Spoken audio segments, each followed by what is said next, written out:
Welcome to the Module 3 narrated PowerPoint. This narration focuses on motivation and decision making. Motivation is a major factor in determining the performance of a school or organization. Motivation manifests via effort, persistence, and direction. Effort is the magnitude or intensity of an employee's work-related behavior. For example, a superintendent would exert a great deal of effort in implementing a district-wide parent communication improvement plan. Persistence concerns the sustained effort employees manifest in their work-related activities.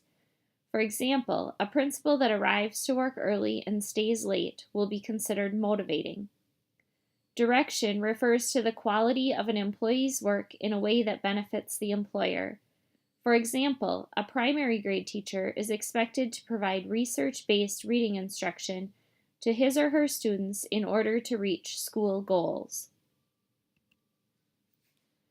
Content theories of motivation focus on what energizes human behavior. Maslow's need hierarchy theory identifies 5 groups of needs. The 5 levels of needs are in order of importance, and one level must be met before the next level emerges. The first level of needs is physiological. That includes food, water, and shelter. The second level of needs is safety, including protection against danger and avoidance of anxiety. The third level is social needs, including affection, affiliation, and love and belonging. The fourth level is esteem needs that include self-respect and recognition, producing self-confidence and power. The final and ultimate level is self-actualization needs that include the attainment of one's full potential for continued growth. According to Maslow's theory, schools need to be structured to help reach their potential and leaders who have the ability to motivate people to maximize their performance. A more flexible extension of Maslow's work is the ERG theory, proposing that people may have several needs simultaneously versus a hierarchical framework. Needs fit into 3 categories: E, existence needs that include food, clothing, and shelter; R, relatedness needs that include interpersonal relationships with others; and G, growth needs that include intrinsic desire to grow, develop, and fulfill one's potential. The ERG theory suggests that administrators share responsibility, empower group members, and implement team and committee collaboration because frustration with higher level needs can cause members to pursue lower level needs. Learned needs theory maintains that people learn specific needs from their culture. When a need is strong in a person, it motivates the person to use behavior that will satisfy the need. 3 of these learned needs are the need for achievement, the need for affiliation, and the need for power. Individuals with a strong need for achievement prefer to work alone on challenging, attainable goals. They desire feedback and recognition. Administrators with high need for achievement may find it difficult to delegate responsibilities in fear of a lower quality end product. Individuals with a high need for affiliation desire interpersonal relationships and spend time maintaining social relationships. Conflict can be diffused through their attempts to reduce tension. However, administrators with a high need for affiliation may have difficulty assigning challenging tasks, directing work activities, and monitoring effectiveness without worrying about being disliked. Individuals with a strong need for power want to influence others, take control, and change people and situations. 2 types of power were identified: personalized power, used to advance personal interest, and socialized power or concern for others. McClellan suggested that leaders with a high need for socialized power will be most successful because of the focus on group goals that benefit others. Additionally, high-performing administrators tend to have a high need for achievement. Process theories are concerned with how motivation occurs. Self-efficacy is a person's belief that he or she is capable of performing a task successfully. Self-efficacy is a powerful determinant of job performance. Employees with high self-efficacy set high goals and perform at high levels, generally work hard to learn how to perform new tasks because they are confident that their efforts will be successful, and persist in their efforts even when problems surface. Bandura identified 4 sources of self-efficacy: past performance, vicarious experience, verbal persuasion, and emotional cues. The most important source of self-efficacy is past performance. Success on work-related tasks leads to confidence to complete similar tasks in the future. Vicarious experience is effective when the employees see themselves as similar to the person or group they are modeling. Verbal persuasion involves convincing people that they have the ability to succeed at a particular task. Emotional cues, such as a pounding heart and headaches, may become associated with poor performance and low self-efficacy. Expectancy theory looks at individual differences in work motivation. Victor Vroom's expectancy theory has 4 key elements: outcomes or results, performance or work followed by consequences and rewards such as salary increase, promotion, and recognition. Expectancy, the belief that effort will result in task completion.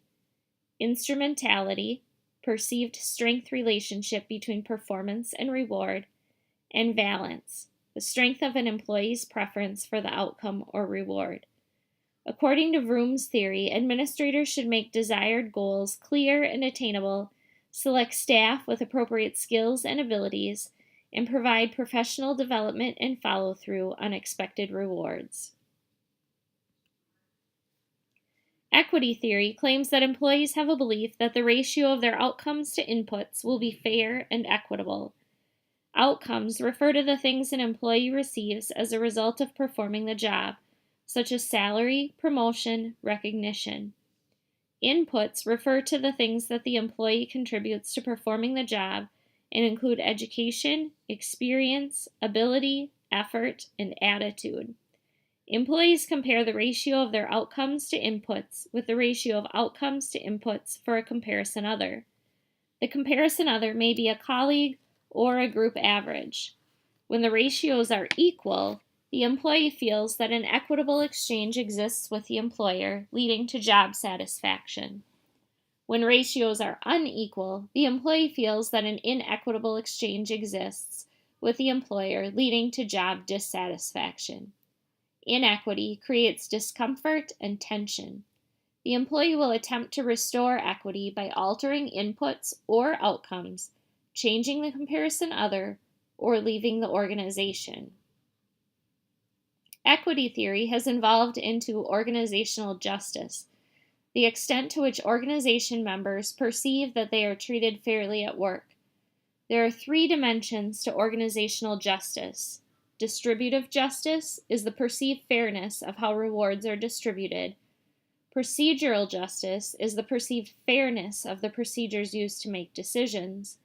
And interactional justice is the perceived quality of the treatment organization members receive when rewards are distributed and procedures are implemented. Research shows that perceptions of distributive and procedural justice are more positive when organization members are given input in decisions that affect them. Perceptions of these justice dimensions influence employees' motivation. Goal-setting theory stipulates that under the right conditions, goal setting can be a powerful technique for motivating organization members. According to goal-setting theory, administrators should make goals that are specific, attainable, accepted, and provide feedback. Specific goals, often quantifiable, let employees know what to reach for and allow them to measure their progress. Goals should be difficult but attainable. Participation in the goal-setting process enhances goal acceptance and commitment. Feedback must be provided on goal attainment. Feedback helps members know how well they are doing and the adjustments that will improve performance. Decision making is the process of choosing from among alternatives. Program decisions are routine and responses are determined by past experience. School examples include a weapons policy infraction or ordering inventory. Non-program decisions are non-routine problems with no established procedure for handling the problem. School examples include construction of a new school or consolidation of two school districts. Strategic decisions are non-program decisions typically made by a committee or upper-level administrators regarding long-term goals or mission.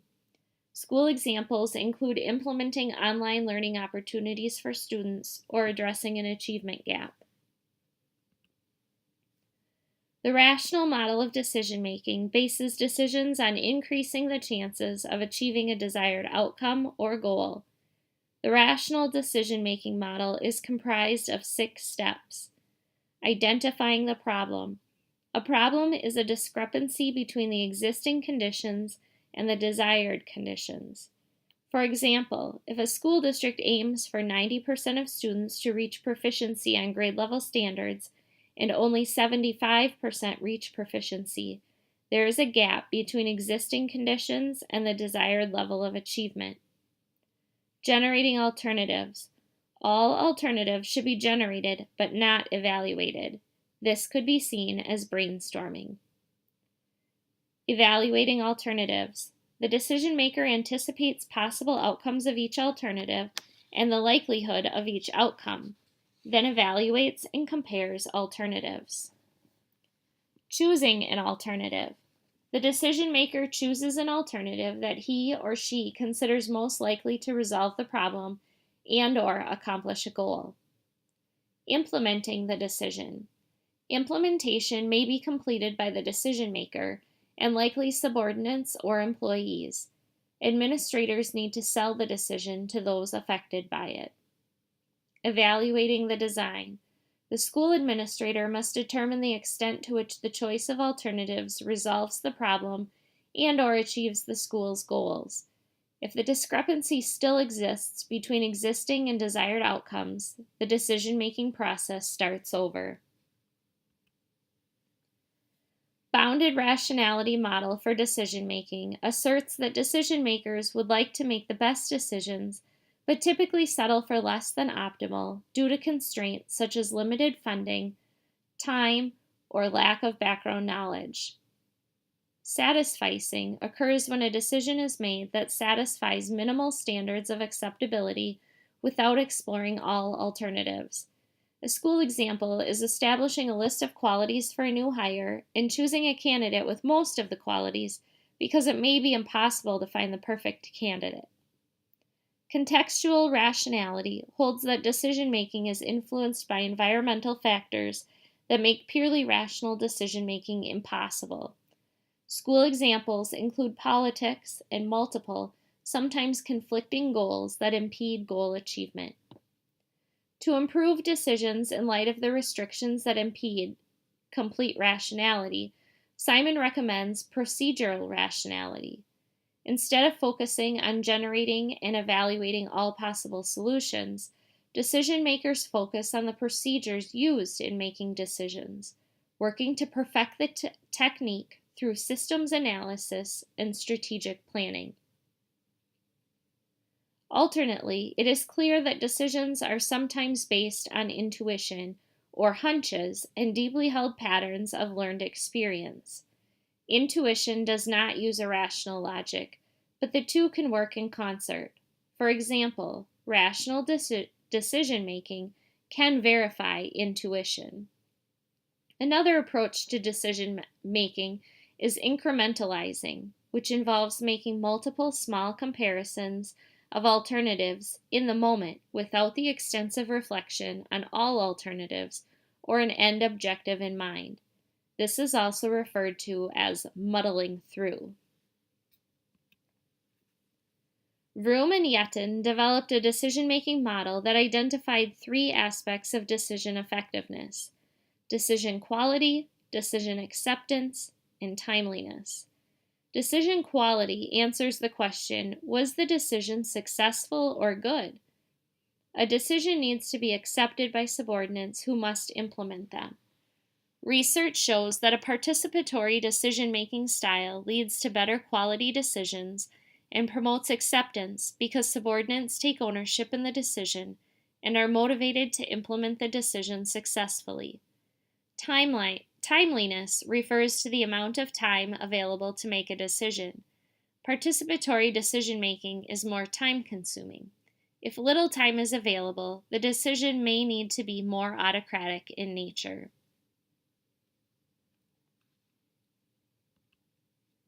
Vroom and Yetton identified 5 decision-making styles that range from highly autocratic to highly participatory. Leaders use all 5 styles dependent on the situation. Effective leaders can determine which decision-making style is appropriate for particular circumstances. An autocratic style relies very little on subordinate input. Subordinates may offer information specific to the decision-maker's request. The leader identifies the problem, generates alternatives, and makes a decision. In a consultative style, the problem is shared with specific subordinates. The sharing can occur on an individual basis or in a group setting.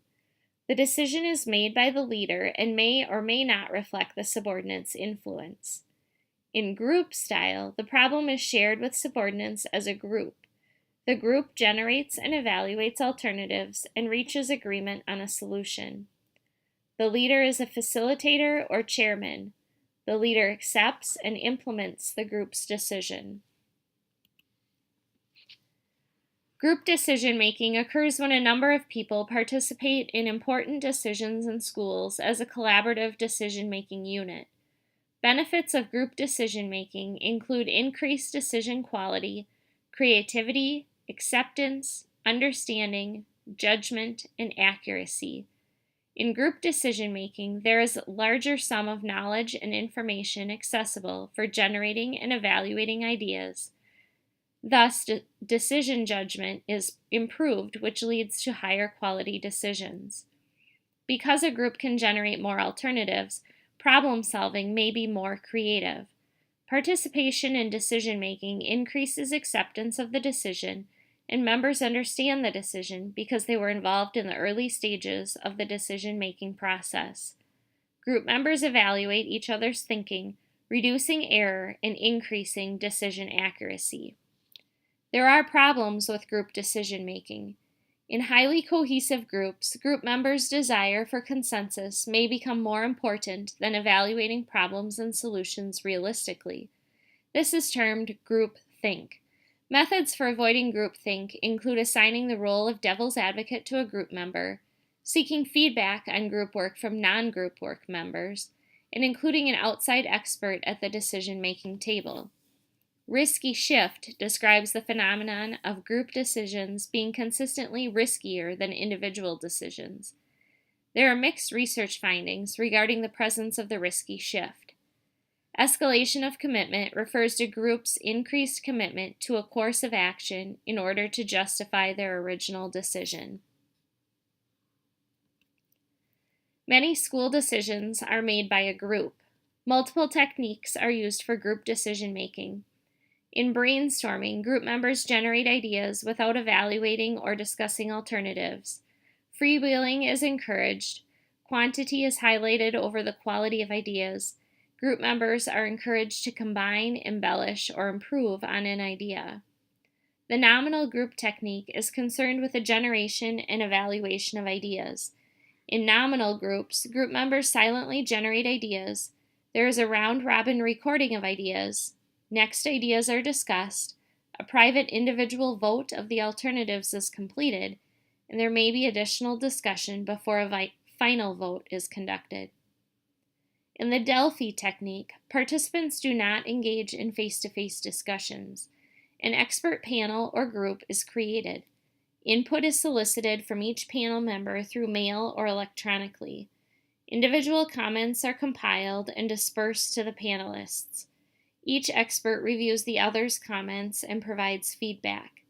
This fine-tuning is continued until consensus is reached or a voting procedure is imposed.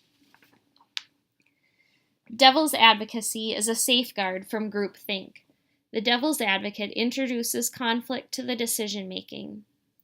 Dialectical inquiry involves breaking a group into smaller groups and holding a debate-like process. At the end, an attempt is made to achieve consensus among positions.